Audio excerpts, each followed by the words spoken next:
Why do you call me Lord, Lord, and not do what I say? The fruit your life produces will ultimately prove what you truly believe. In Luke 6, we see the true believer and the believer in name only. We see that the true believer hears Jesus' words and puts them into practice. And in doing so, when the storm and trouble comes, they are unshakable no matter what comes against them. But we see the fake believer hears his words, but he doesn't put them into practice.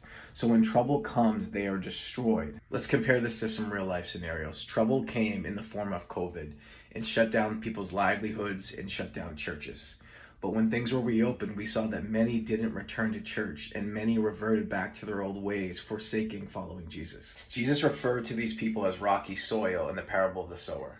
He says they immediately receive the word with gladness and joy, but since they have no root, as soon as trouble or persecution comes, they fall away. It is not enough for Jesus just to be your Savior. He must also be your Lord.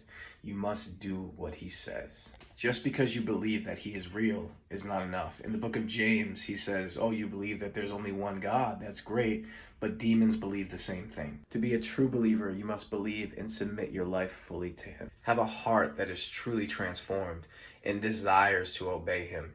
You are going to get it wrong. You are going to make mistakes, but that's where his grace and forgiveness comes in.